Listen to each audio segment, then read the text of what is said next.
dua atau mungkin kalau dia kecelakaan gitu kan mungkin ada fraktur gitu ya.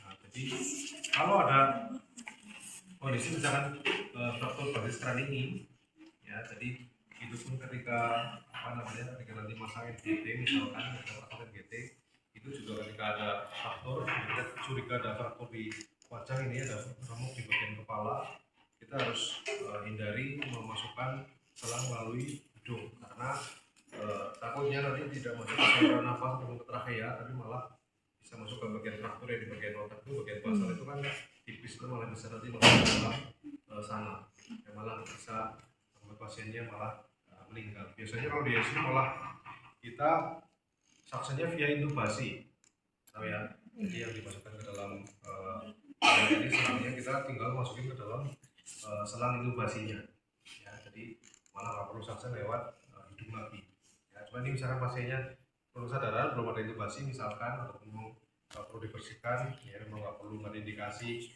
intubasi misalkan ya, kita hanya masukkan lewat nasal juga tidak masalah ya.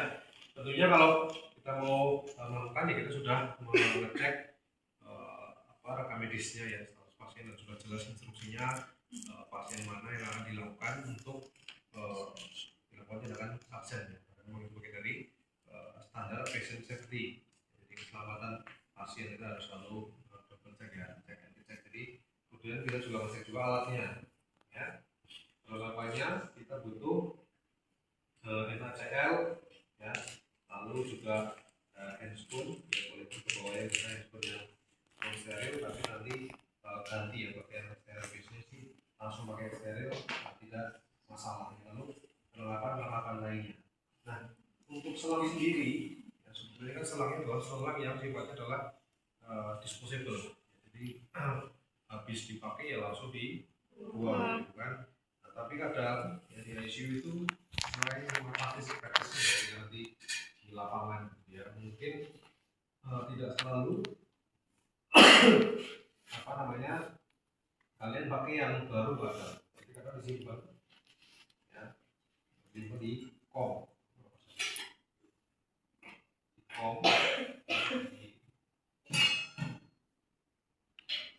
taruh di kom gitu ya, di atas tempat pasien, biasanya di tempat ini saya inginnya di taruh sana, dan tapi ada desinfektannya, dia akan dipakai kadang beberapa kali gitu ya, mungkin memang menghemat, tapi secara best practice-nya harusnya disposable ya, satu kali pakai saja. Oke, tisu juga diperlukan untuk membersihkan di optional. Ya baik, kita sudah menyiapkan alat, sudah cek rekam medis, dan juga memvalidasi diri kita yang memutuskan melakukan tindakan suctioning ya. Lalu kita bisa bawa alatnya ke ruangan pasien cuci tangan, lalu kita ke pasien. Walaupun mungkin pasiennya ada penurunan kesadaran ya, kita tetap harus komunikasi ya. Selamat pagi ya Pak X, perkenalkan saya Pak Anas, saya bertugas pada pagi sampai siang hari nanti ya. Saya cek dulu ya Pak identitasnya, dicek kita nama, cantik, sinar umur sekian, tempat lainnya sekian. Baik Pak, nah hari ini yang mungkin kalau sudah disampaikan untuk akan dilakukan apa namanya, kalau misalkan di Indonesia suctioning gitu kan Pak, penghisapan lendir, penghisapan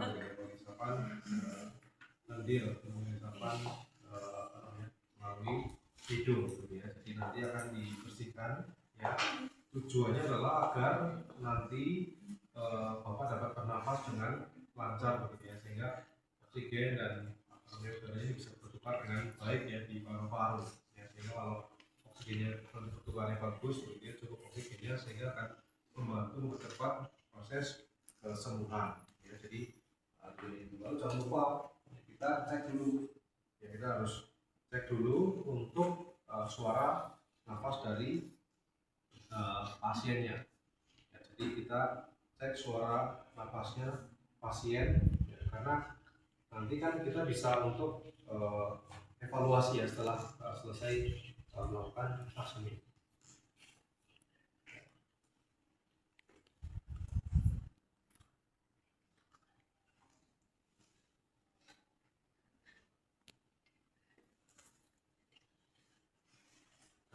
Jadi kita saya juga nggak perlu sampai ke bawah karena nanti suction juga paling hanya sampai ke bagian trachea ya, bahkan nggak sampai ke dalam bronchus gitu kan. Jadi memang untuk melihat di bagian yang sekitar trachea saja itu sudah cukup ya. Lalu kita biasanya kalau di ICU misalkan kalau pasien tidak sadar ini kan mungkin sebelumnya habis sini kanan atau sini kiri misalkan, kita posisikan juga tadi misalkan posisi sebelumnya sedang sin misalnya untuk mencegah adanya pressure ulcer kan. Jadi kadang di kiri kanan kiri kiri gitu kan. Jadi kita posisikan dulu rentang untuk pasiennya ya. Kalau sudah kita siap-siapkan dulu ya peralatan yang dibutuhkan.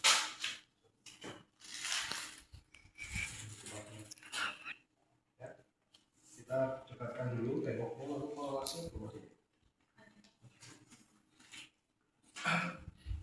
Ya, pengalas bisa kita letakkan di atas napasnya, tidak masalah. Ya, karena takutnya nanti mungkin ya ada respon muntah dari pasien atau merespon batuk sehingga tidak mengenai linen gitu ya. Di atas sana.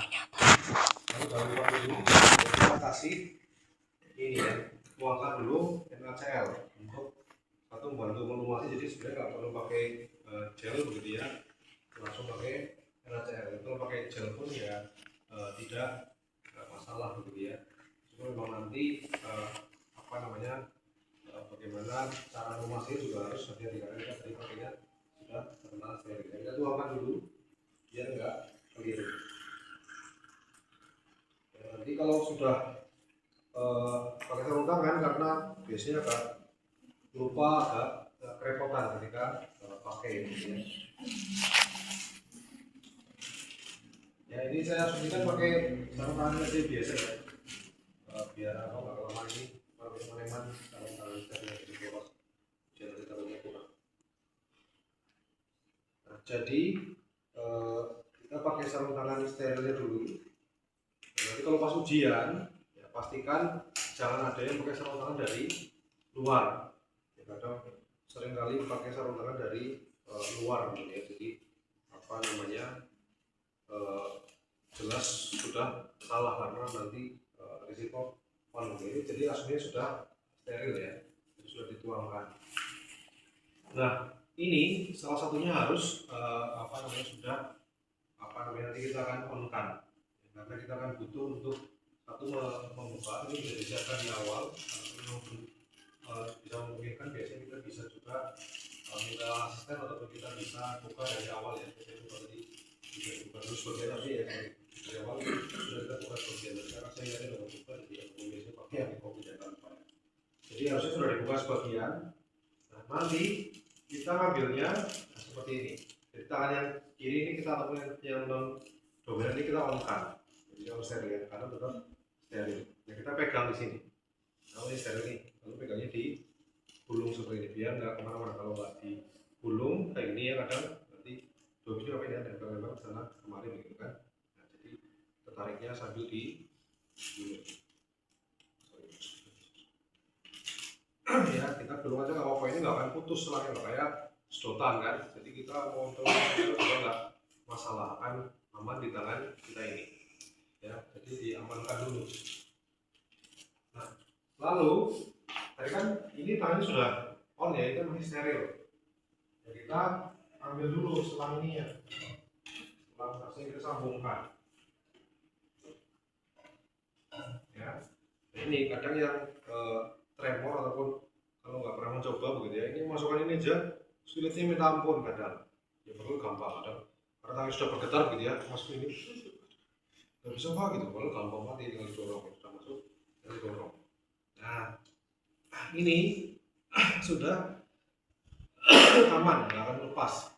Jadi kita sementara pegang ini pun nggak masalah.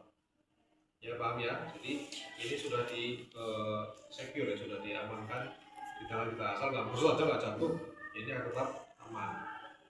Ya, ini kita bisa nyalakan dulu. Jadi sudah kan di sana, yang sudah kita cek tadi kan, kita bisa nyalakan dulu. Ya, untuk agar tidak tidak lupa. Nanti kadang pas ujian ini belum dinyalakan, itu dimasukkan ke hidung ya, saking mungkin belum nyala dia kasih apa gitu kan, nggak ada yang bisa sama alatnya juga mati gitu kan.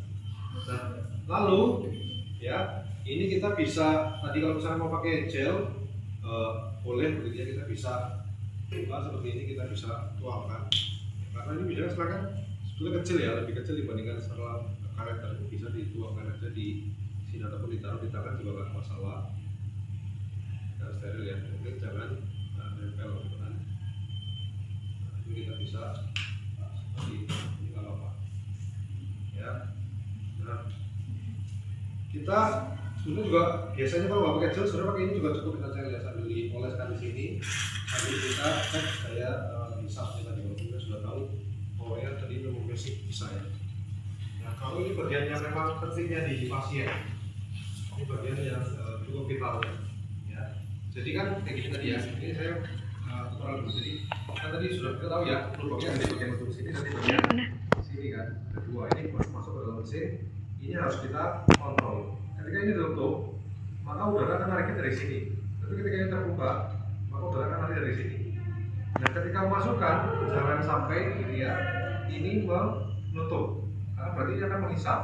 Dibayangkan lagi dimasukkan ini menghisap, pasti akan nempel kemana-mana, nanti nggak bisa sampai ke dalam. Ya, dan waktu memasukkannya itu juga nggak boleh terlalu lama. Ya, jadi nanti pokoknya segera dimasukkan. Ya. Nah, lalu nanti ketika sudah ditutup ini, kita baru boleh tarik dari tubuh, tidak boleh lebih dari 10 detik itu ada kan ya. Nah, lalu biasanya jadi kalau pasien misalnya pakai oksigen, karena masih situasional, kalau pakai oksigen, ya, dia kan berarti kan secara kemampuan menangkap oksigennya sudah rendah nih. Makanya dia pakai oksigen kan, ada apa namanya oksigenasi. Kita bisa dilakukan hiperoksigenasi dulu. Jadi misalkan jadi pakai nasal kanul, dinaikkan 1 atau 2 liter, naikkan sedikit selama 1 menit biar kadarnya naik dulu nih di dalam darah, karena kita akan nanti lepaskan dan kita akan saksen. Ya, termasuk kalau memakai intubasi nanti kalian bisa lihatin ya, ketika di section ini kan ibaratnya ketika oksigen lagi masuk kita sudah tarik di sini, jadi makanya nggak ada yang bisa terlalu-lalu, makanya nggak boleh terlalu lama. Ya, jadi makanya dikasih beroksigenasi, kalau memang sudah baru kita turunkan dan kita mulai masukkan. Ya, Pak isinya saya masukkan lewat hidung, dan setelah kita kaji memang tidak ada sumbatan ataupun tidak ada gangguan di hidungnya. Ya, mata yang kanan ya kita bisa masukkan. Ya, masukkan cepat saja. Ya, biasanya kalau sadar itu yang lewat sini akan akan tersedak menjadi bagian ujung sana. Ya, kita biar masuknya ke trachea kita ini ya ekstensikan. Ya, untuk bisa masuk dalam saluran pernafasan. Jadi kalau sini ada epiglotis ya. Ya kalau kayak gini, ya, coba kalian bisa menelan air udara nggak? Susah, karena yang terbuka adalah tracheanya. Ya, dia berjalan dari sini, makanya kita masukkan ke sana. Jadi kita dorong, dia masuknya ke dalam trachea. Ya seberapa dalam, nggak usah terlalu dalam. Ya. Nah, tadi kan ini tadinya kan steril ya, tapi ketika memang kita sudah sambungkan dan akan kita tekan, ya kita hanya boleh pegang setelah itu hanya bagian selangnya saja, nggak boleh bagian yang oranye lagi. Baru kita tutup. Nah, lalu dalam 10 detik, ya kita hitung aja lah ya, dalam hati juga sebagai jam. Maka setelah 10 detik kita harus sudah selesai untuk mensuction, ya, dengan cara sirkuler. Ya, nah kadang bisa juga mampet nih, agak susah nariknya, cara dipaksakan. Jadi rilis dulu. Strap ini ya, jadi akan dilepas dulu agar, karena nempel nih biasanya, karena mungkin lendirnya ini sangat kental, misalnya juga seperti itu. Jadi ataupun kadang ada ini, ada namanya apa, peradangan. Ya, jadi kadang mukosanya ini yang menyempit, akhirnya sebenarnya narik ke dinding-dinding mukosa di bagian apa namanya dia ini ya, nasofaring gitu kan, biasanya nyempit di situ. Ya, jadi sambil dilepas. Tapi kalau enggak ya kita tarik terus, 15 sampai 10 detik. Lalu ini perhatikan tangannya, jangan gini nariknya, nah, ini jangan kayak gini. Apalagi spread gitu ya, mana-mana. Jadi memang harus dekat, kita terus nempel, jadi akan mengamankan. Mungkin ini ada sebagian ada lendirnya biasanya, makanya bersama tangan steril tadi kan. Jadi tarik terus sampai ujungnya sini. Nah, sudah seperti ini. Ya biasanya sepanjang ini lengket nih, ya banyak lendirnya. Jadi kita bersihkan kemudian. Lalu sambil ini aman ya, pokoknya dilepas saja. Ini Nita, pas narik orang-orangnya ditutup apa Bisa main. Nanti Enggak. harus pasang lagi Dibuka. oksigenasinya, jadi pasang mungkin pakai sungkup ataupun pakai nasal kanul. Ya, jadi boleh seperti itu. Ya. Sambil nanti diperbanyak apa ya, oksigenasi biar naik dulu tekanan oksigennya. Ya. Lalu setelah itu kita bersihkan dulu. Jadi biasanya kita bisa melakukan section ini 2 atau 3 kali dalam sekali melakukan. Ya, kita pastikan karena mungkin tadi kita masukkan, oh ini masih banyak nih, belum optimal. Jadi kita bersihkan lagi.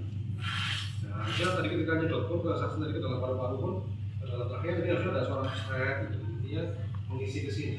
Ini kan karena tadi memang nggak ada cairannya kan kita hanya pakai menepis kan.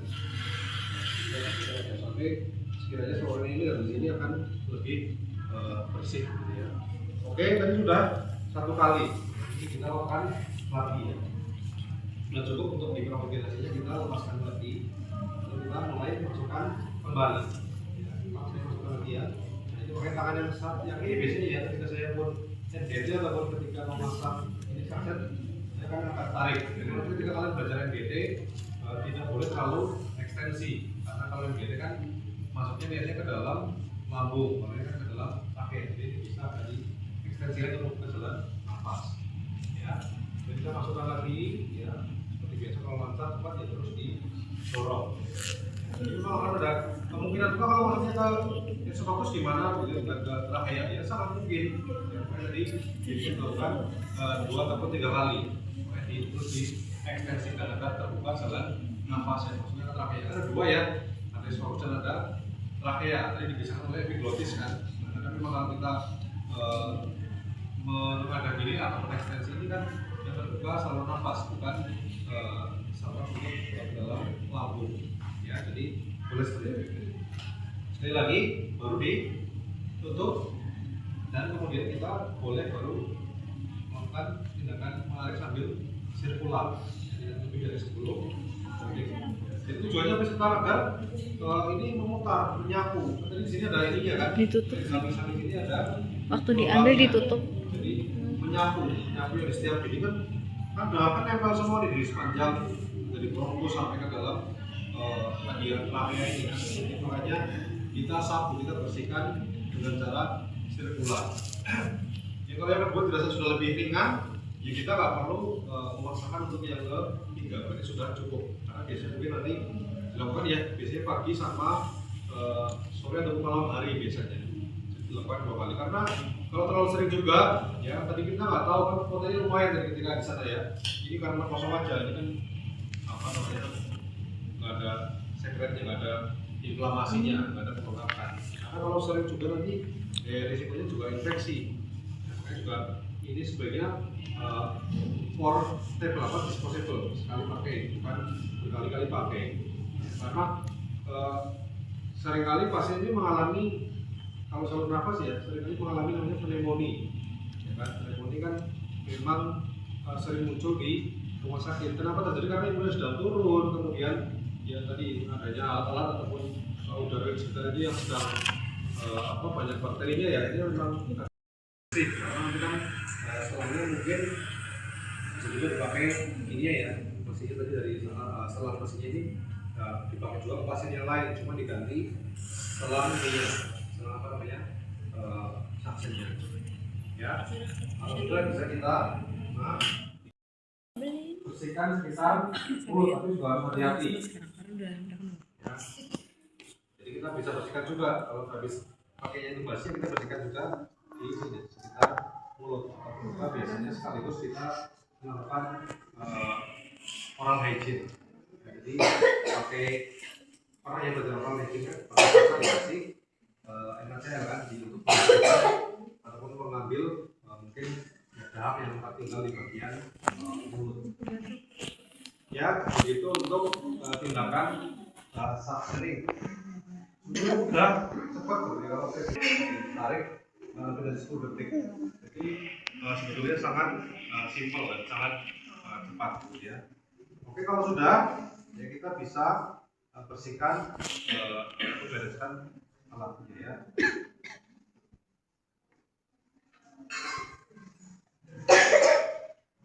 Ya, nah kita bisa lepas dulu spoonnya.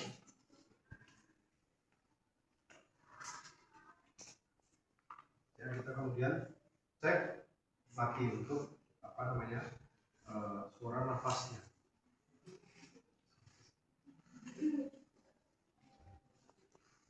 Ya, biasanya sudah jelas lebih kurang untuk suara analogi ataupun rekursi gitu kan. Apa namanya nafas yang ya, kalau sudah kita bisa terminasi, ya Pak, terima kasih sudah kooperatif gitu tindakan pendisapan pendirian ini. Ya, tadi suara nafasnya sudah bagus ya Pak.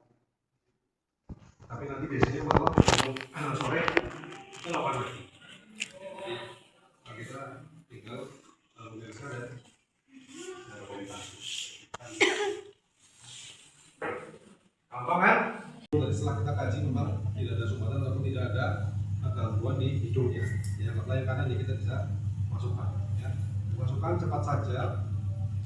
Ya, biasanya kalau sadar itu yang lewat sini akan apa namanya akan tersedak menjadi bagian ujung sana. Ya, kita biar masuknya ke trachea kita ini ya apa ekstensikan. Ya, kita bisa masuk dalam saluran pernafasan. Jadi kalau sini ada epiglotis ya. Ya, kalau kayak gini, ya, coba kalian bisa menelan air udah nggak? Susah karena yang terbuka adalah tracheanya. Ya, jika berjalan dari makanya kita masukkan ke sana. Kita dorong, dia masuknya ke dalam trachea. Ya seberapa dalam, nggak usah terlalu dalam. Ya. Nah, tadi kan ini tadinya kan steril ya, tapi ketika memang kita sudah sambungkan akan kita tekan, ya kita hanya boleh pegang setelah itu hanya bagian selangnya saja, nggak boleh bagian yang oranye lagi. Baru kita tutup. Nah, lalu dalam 10 detik, ya kita hitung aja lah ya dalam hati juga sebagai jam. Bukan dalam 10 detik kita harus sudah selesai untuk men-suction ya, dengan cara sirkuler. Ya, nah kadang bisa juga mampet nih, agak susah nariknya, jangan dipaksakan. Jadi rilis dulu, strap ini ya, jadi akan dilepas dulu agar karena nempel nih biasanya karena mungkin lendirnya ini sangat kental misalnya juga seperti itu. Jadi ataupun kadang ada ini, ada namanya apa? Peradangan. Ya, jadi kadang mukosanya ini yang menyempit, akhirnya sebenarnya narik ke dinding-dinding mukosa di bagian apa namanya dia ini ya nasofaring gitu kan. Biasanya nyempit di situ. Ya, jadi sambil dilepas. Tapi kalau enggak ya kita tarik terus. Ya, sampai 10 detik. Lalu ini perhatikan tangannya. Jangan gini nariknya. Nah, ini jangan kayak gini. Apalagi spread gitu ya, mana-mana. Jadi memang harus